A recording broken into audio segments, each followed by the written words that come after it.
Алейкум ассалам ва рахматуллахи ва баракатуху. Қазір жалпы мұсылмандардың жағдайы сол ғой. Мешіт жамағат болсын, басқа жамағат болсын, біз өз діни ортамызды улап алдық та.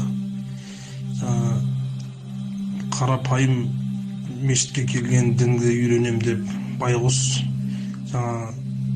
қоғамдағы саясаттан шаршайды да, басшы, билік, қауіпсіздік, бірдеме деп та. Оларға тек күш жұмсау ғой, олардың сөзінде тыңдамайды, амалында еркіндік бермейді, сөзге де бостандық бермейді. Ол бейшаралар содан шаршап Аллаға сыйынады ғой. Ол байғұсы мешітке азаттық, тыныштық іздеп келеді, бірақ мешітте де баяғы әңгіме да.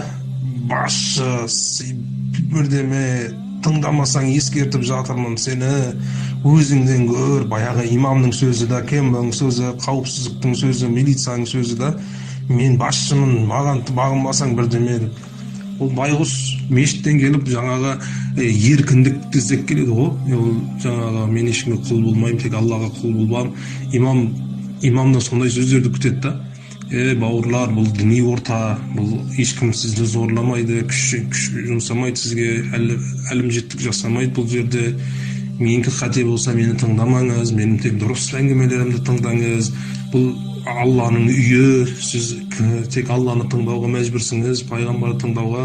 Сізді ондай әңгіме, жаңа байғұс сондай әңгіме есту келеді ғой. Бірақ ондай да жоқ. Мешітке барса да күш, далаға да шықса күш, қауіпсіздік, милиция, әкім, басшы, бірдеме, сол үйреніп қалғанда, еті үйреніп қалған, оның сүйегіне сіңіп кеткенде, жамағат енді одан қорқақтықтан, құлдық санадан енді шыға алмайды. Оны шығаратын тек қана дін еді ғой, дінді де улап тастады олар да. Кәдімгі дінге барған адамдар, мешітке барған адамдарды көріңіз, Алла айтты, оны әкімнің күшінен қорқыды, сотталып кетуден, қамаудан. Имамның айтып жатқан сол ғой, біз ескерттім ғой саған, мешітке келсең, ертең бірден басыңа келсе менден көрме. Неге? Ол жаңағы діни орта емес та ол жерде. Ода имамнан сұрау керек, бауырым, сен үкіметке жұмыс жасайсың ба? Билікке жұмыс жасайсың ба? КМБ-ге жұмыс жасайсың ба? Халыққа жұмыс жасайсың ба? Халықтың ана иманына жұмыс жасайсың ба? О жаның ашып оларды тозақтан құтқарам деп жұмыс жасайсың ба? Сен өзіңнің кім екеніңді анықтап ал. Сондықтан біз соны көріп тұрып та ештеңе айта алмаймыз да. Сол сөздерді имам халықтың алдына айтады, біреу келіп аузына бір теппейді, сен бейшара, сен бізге жұмыс жасайсың ба? Халықтың жұмысшысың ба, биліктің жұмысшысың ба деп та. Біз саған бағынбаймыз, міндетіміз емес деп айтуға да бір адам табылмайды да.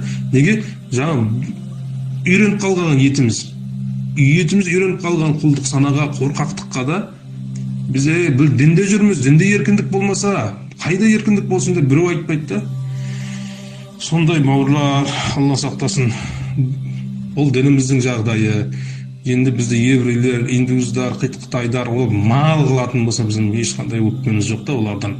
Мұсылмандар бізді мал қылып үстімізге мініп, жаңа ат сияқты бізден пайдаланып отқанда, ешек сияқты бізден жаңа өзінің мүддесіне пайдаланып отса, ол Қытай, басқа дегендерден біз өкпеміз жоқ та. Бүкіл мұсылмандардың деңгейі сондай болып кеткен да. Басшы, қой, анау, өлді керек та, бейшара деу керек.